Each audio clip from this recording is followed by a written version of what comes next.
Well, the time you have waited for is right. We are joined by Kolade Stephen Adeniyi, a life coach who will be answering that question. Should couples have a joint account? Good to have you join us today.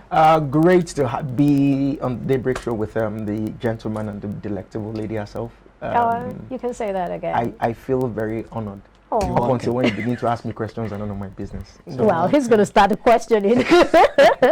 All right, help us understand why, in the first place, as couples, we need to have a joint account. Let's start from there. So, when the idea of the topic was discussed with me, okay. So the first thing I said was, why are you people a bunch of troublemakers? Because this is not even a coaching issue. But because it's coaching and it's dynamic and it has to do with people consistently, you most times can't put a tab and go, this is where the issues are, where the issues will be. And I'm speaking from experience, and I'll tell you that I've been privy to the fact that couples will come even to coaching sessions over toothpaste tubes. Oh, you press it in the middle. Yeah, we've heard that story. I think it's just a story that's going on and on. Have you really seen it happen?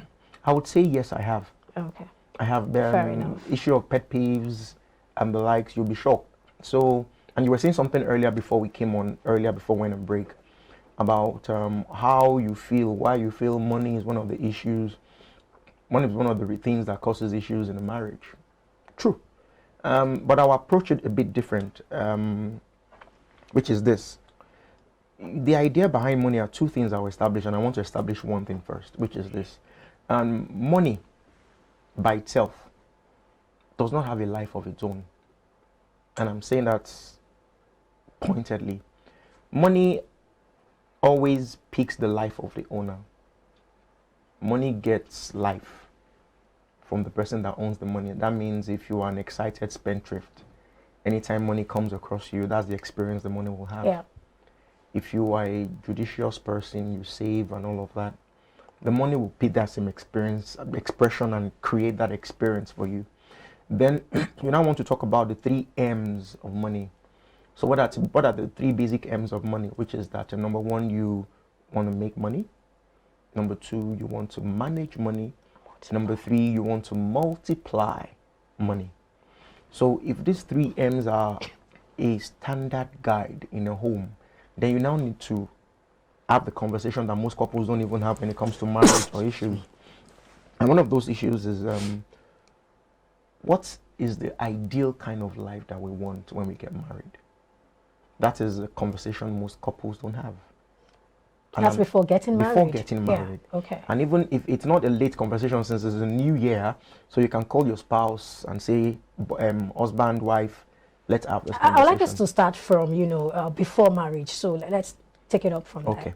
So I will say that the idea and definition of success and wealth is consistently relative, regardless of who. And I'm saying that because if I ask you what's your, and people naturally say go to churches or mosques or places of prayer, like people did into the new year, and they are praying, God, this year, how we hammer. It is not a hammer issue. Leave MC Hammer, it had existed in the 80s, yeah? But, okay, no quips. So, I'm saying that when you look at the average person in Nigeria and you say, who wants to be wealthy? If you do a poll, this is what you find out. What they just want is just one house, most preferably a story building. They want 2 cars in their garage. They want to be able to go to Dubai. And they're comfortable. So that means pre-wedding, everybody needs to define and put picture to their definition of success and wealth. What is success to me? Success to me is attaining a certain amount of money at a certain age, being able to travel the world. It's different. So, and if I ask you the same thing, you will find out.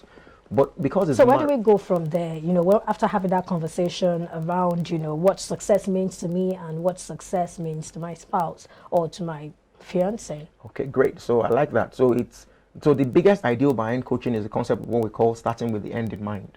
Okay. So you create a picture of the end of what you want to achieve. Then from there, you now walk back to say, okay, you use one of the things we call the T-GROW model, and you say, how do we create this reality? How does this reality work?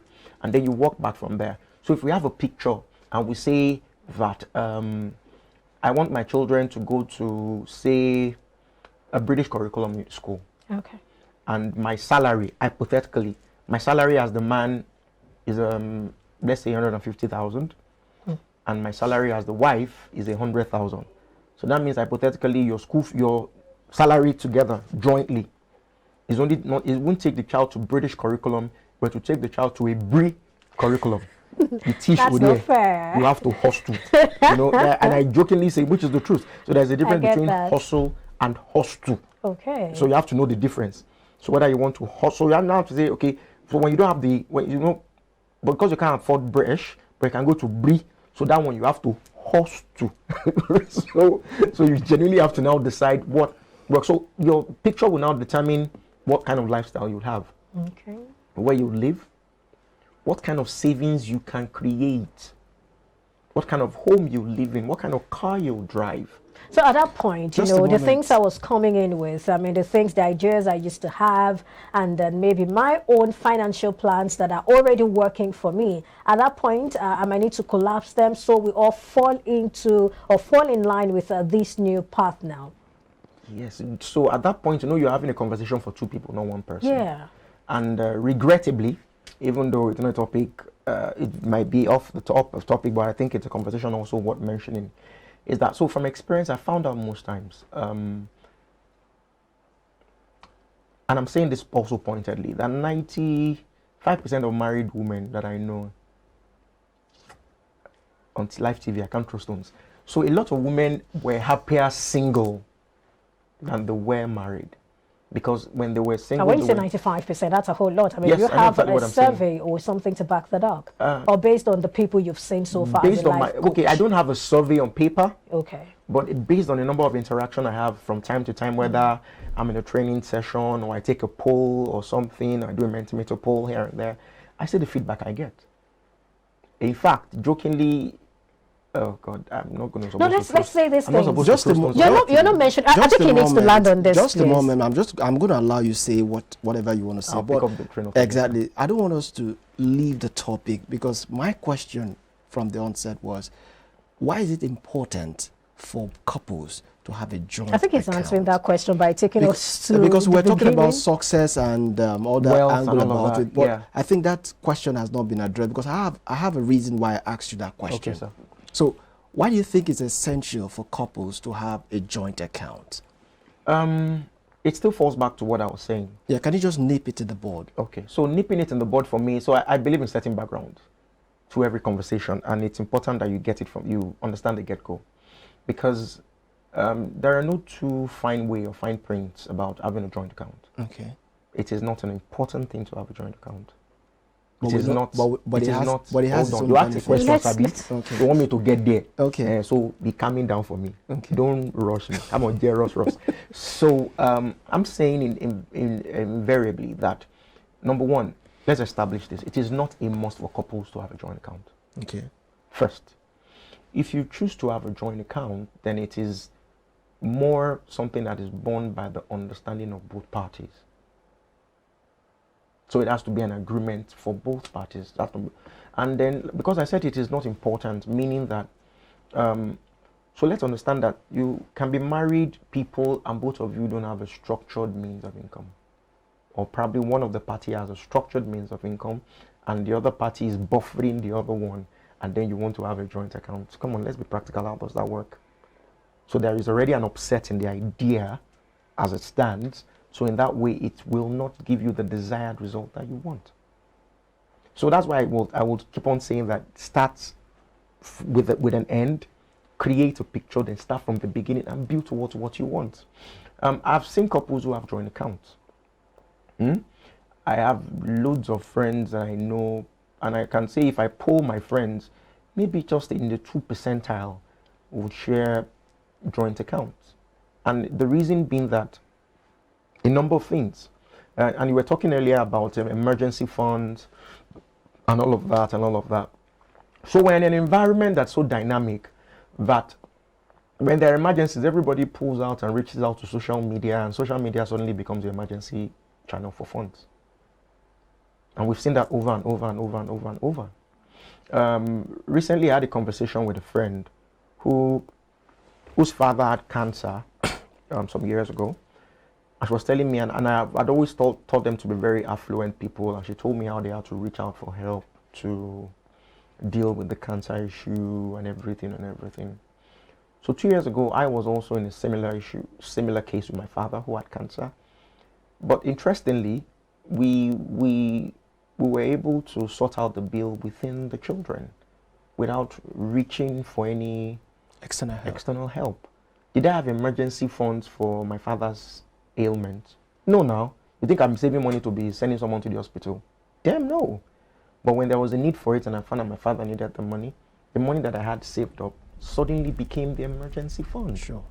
So let us speak the Nigerian reality that people will hear. Okay. How many Nigerians truly, genuinely, honestly have an emergency fund? No. Let's speak to the reality of the economy and everything that happens. We are spending the money as it is coming. We are rising to the need as it arises. And I also had a joke recently with some friends, and we're catching up, and we're talking about how our fathers, when they were in their 40s, had a car, probably had built a house or property somewhere. And then look at our generation, and we are in our 40s, and the reality is that the reality is different. But, which now leads me to what I was speaking about earlier. If you define your picture for the kind of life you want, then you now begin to answer the next question, which is this. What is your idea for contentment and fulfillment? Your idea for contentment, your picture for fulfillment now begins to define a lot of things that you do and say. So if I get you correctly, we need to, go through all these stages before we then decide on whether or not we want a joint account. Yes. And then and look at whether your stream of income can even allow. Yeah, I think we discussed that even before you came on board, that it's going to be a conversation for both parties. Yes. It's not something you must force on that party, Force right? me. How? How now?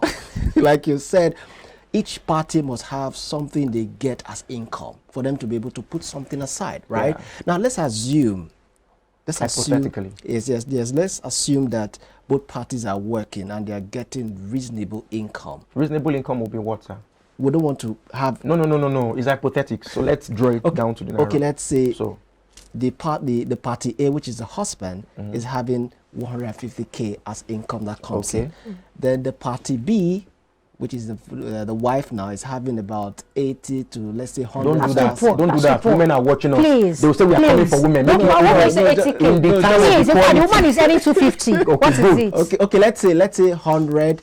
Then the husband is earning 150. Okay. Which is to a great extent reasonable to a great extent. I'm not talking about the reality of the economy now. Let's say to a great extent it's reasonable. In that situation, is it advisable for them to come together to say, because we cannot predict what might happen in the next minute, should we have a joint account? Irrespective of whatever are your expenses, is it reasonable? So because you said that if one party is having a reasonable income and the other is not having anything, it's not ideal to it's not ideal to set up a joint account based on what you said initially. So I'm saying I didn't say it's not ideal. I said it's not practical. I'm speaking to the practicality of this conversation. Yes, I know. So one of the things I would do as a coach is I would narrow down all options and I would say, what is the reality, what works? And I think to answer your question, I think I've also answered your question earlier, which is this, and then let us keep that in mind. I started my conversation by laying two backgrounds, which is the attitude to money and the 3 M's of money. So to answer your question, I'll go back to the first thing I said, which is the attitude of money. What is the attitude of the husband and the spouse? That will go a long way to determine and say, okay, this is how much you want to put down as a rainy day fund, or this is how much you want to put down here. There are couples that from the moment they are getting married, they're already saying, we want to have our own property. If you want to build a house, common sense determines that you find a way. Either you are doing a savings from your company, or you are putting an amount. Maybe, for example, we are working in a place, but maybe your company has a cooperative that is willing to bankroll if I buy a property, and maybe my own company doesn't have, but I may be earning more because I probably run my own business, and I'm saying, okay, at the end of every month, I will give this amount to you to put in that savings. That is a plan.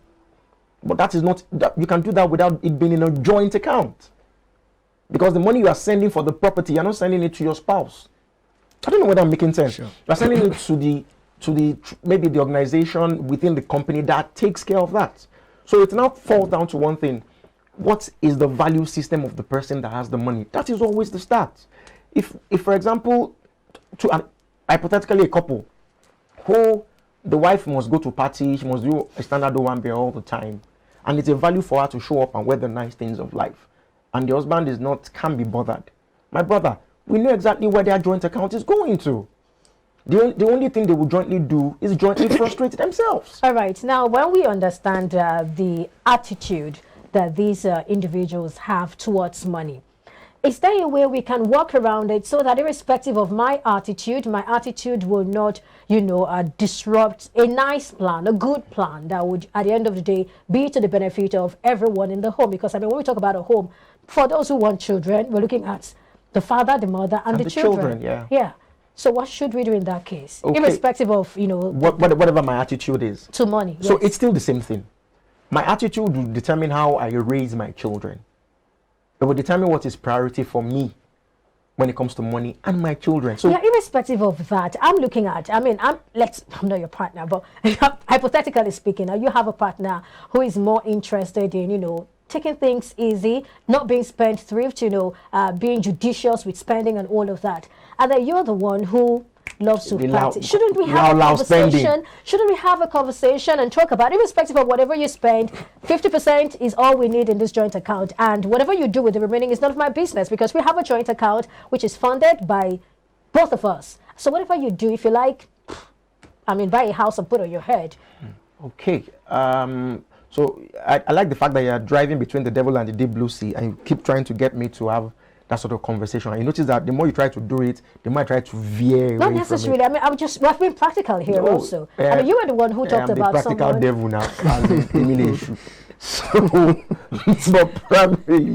but primarily, this is the reality. Okay. And I will still say the same thing. How your attitude to money to spend, is dependent on you. And like I said, it depends on the goal and idea of the moment you are dating. You are saying, this is the kind of school I want my children to go to. Okay, in their school, they must speak Mandarin, they must speak French, they must do this. If that's the idea, if I have a value for education as a spouse, it will reflect in the school I will send my children to. It will reflect. Sure. If my value is that my children should look good, if the school says buy 2 uniforms for the term, I will invest in 5. Why? Because my children must do Batamiadun Kokoka. Their cortina must shine. Because it's the value system to me that when my child shows up in school, their lunch box must be latest, their school bag, their gator must be able to, to cut through every list of paper. It still comes down to the same thing. What's the value system of the husband and the wife? So the value system can now determine and say, okay, let's do this jointly. There are things couples do jointly. And most times, sir and ma'am, couples do a lot of things jointly that are not written down in black and white. Okay, that's a point. That's something. And I think a lot of Nigerians actually fall within that category. Yes. And I see where you're coming from. But go ahead. So that's what I'm saying but is it good for a couple to have the conversation and go, let's work with a plan? Yes. It is the ideal thing to do. Yeah. And you now agree and go, okay, so let us, like you said, let us plan for rainy days. Let us plan for a holiday. Let us plan for this. I have friends who, every time of the year as a family, they always go on a holiday. They must go on a holiday. It's the value to the family. But I have also a family that the idea of a holiday, I can't be mentioning brand, is going to that brand that we used to call one day when we were younger, Mr. Something. And they are comfortable with it. And when they go, the children, you wear whatever it is you have to wear, and the kids are happy. So I will continue to say that it falls down to the value system of the man and the wife. It determines where their money is, what their money is going to. So if the value, like I said, is education, if it's fashion, if it's growth and personal development, it will reflect in the couple and the life. We'll take a break now. So we'll start from there when we'll come back. Thank you. We'll take a break now. We'll be right back. Stay with us. It's for a commercial.